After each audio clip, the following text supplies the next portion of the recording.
നമസ്കാരം. West Midlands safari പാർക്കിന്റെ അവസാന എപ്പിസോഡിലേക്ക് ഏവർക്കും സ്വാഗതം.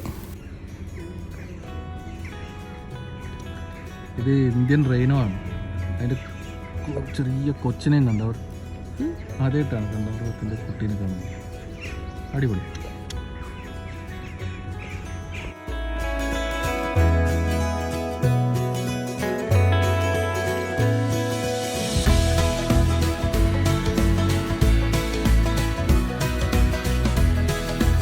നേരത്തെ ഞാൻ പറഞ്ഞതുപോലെ തന്നെ നാട്ടില് ഫോറസ്റ്റ് അഡ്വഞ്ചറസ് പരിപാടികളൊക്കെ നടത്തിയ നമുക്കൊന്നും ഇതൊരു ഭയങ്കര വലിയ എക്സ്പീരിയൻസ് ആയി തോന്നൂലെങ്കിലും ഫാമിലിയുമായിട്ട് ഒരു വൺ ഡേ സ്പെൻഡ് ചെയ്യാൻ നല്ല രസം തന്നെയാണ്.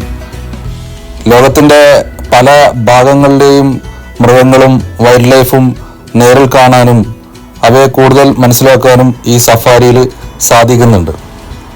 ഈ സഫാരിയിൽ നമ്മുടെ സ്വന്തം വണ്ടിയായി ഡ്രൈവ് ത്രൂ മാത്രമല്ല, നമുക്ക് വാക്ക് ത്രൂ ഫെസിലിറ്റിയും അവൈലബിൾ ആണ്. അതുപോലെ തന്നെ കുട്ടികൾക്കും മുതിർന്നവർക്കും കളിക്കാനുള്ള തീം പാർക്കും ഒക്കെ ഈ ഒരു സഫാരി പാർക്കിൽ ഒരുക്കിയിട്ടുണ്ട്.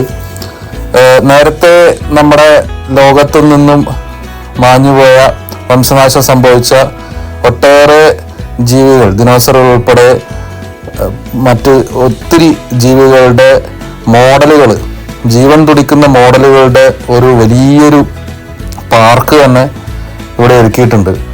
അങ്ങനെ ഒത്തിരി ആക്ടിവിറ്റീസും മറ്റുമായിട്ട് ഒരു ദിവസം എൻജോയ് ചെയ്ത് കഴിഞ്ഞു പോകാൻ പറ്റിയൊരു സംവിധാനമാണ് ഈ സഫാരി പാർക്കിൽ ഒരുക്കിയിട്ടുള്ളത്. 3 ഭാഗങ്ങളായിട്ടാണ് ഈ പാർക്കിൻ്റെ വീഡിയോ മുഴുവനായി ചിത്രീകരിച്ചിട്ടില്ലെങ്കിലും എന്നെ കൊണ്ടാവുന്ന രീതിയിൽ ചിത്രീകരിച്ചിട്ട് ഞാൻ പോസ്റ്റ് ചെയ്തിട്ടുള്ളത്. ഏവർക്കും ഇഷ്ടപ്പെട്ടെന്ന് കരുതുന്നു. കൂടുതൽ കാഴ്ചകളും മറ്റു വീഡിയോകളുമായി വീണ്ടും കാണാം. നന്ദി. കാഴ്ചകൾ തുടരും.